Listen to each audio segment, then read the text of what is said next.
Welcome to the only daily podcast focusing on compliance news of the day. Each morning, start your day with a cup of coffee and Tom Fox, the voice of compliance, to hear about 4 of the top compliance, corruption, or leadership stories you will need to start your day.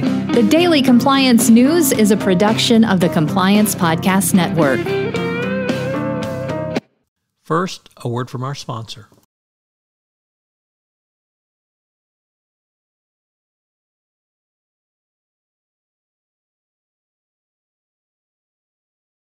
The Daily Compliance News for September 27, 2022, the $900 million edition. We begin with that story as Biogen has agreed to pay over $900 million for a False Claims Act claim where they improperly kicked back money to physicians to prescribe their products.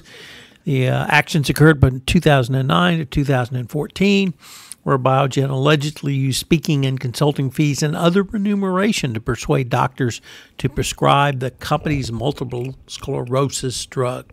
So, pharmacy companies just keep violating the law, and that's pretty clearly an FCPA violation if it happens outside the U.S. Next up from Barron's, the U.S. has sanctioned a Bosnian prosecutor for corruption. Treasury announced sanctions Monday for a Bosnian state prosecutor who is brazenly corrupt with ties to organized crime. The prosecutor helped hide evidence and prevent prosecution in drug trafficking cases for personal gain. Next up from the New York Times, TikTok may face $29 million fine for failing to protect children's privacy. The popular video sharing app can face this fine for failing to protect children's privacy in the first major case under new British rules protecting minors online. British regulators sent a warning notice to TikTok that it will be that the company has handled youngsters' information without appropriate permission from their parents and processed sensitive details without legal grounds to do so, and failed to explain the platform's data practices in ways that children could easily understand. While the findings are provisional, the legal document sent to TikTok constitutes a formal notice. And final story is in the Twitter Elon Musk imbroglio.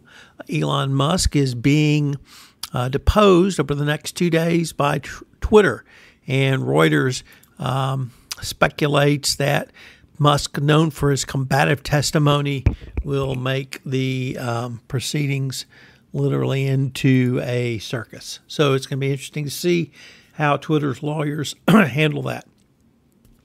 This week on the FCPA Compliance Report, I'm doing a 5-part series on the Lisa Monaco memo and the Monaco Doctrine as related in the memo. I hope you'll take the opportunity to check out the podcast series this week. On Monday, I had James Koukios. On Tuesday, I have Vin DiCiani. On Wednesday, Matt Kelly and I talk about it. And on Thursday, Laura Perkins, partner at Hughes Hubbard. On Friday, I have sort of a mishmash of various folks, including Karen Woody, Jonathan Marks, and Jonathan Armstrong. So check out the FCPA Compliance Report on the Monaco Memo.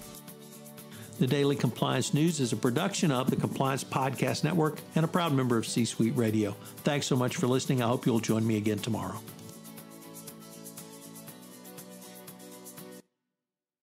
This podcast is a part of the C-Suite Radio Network.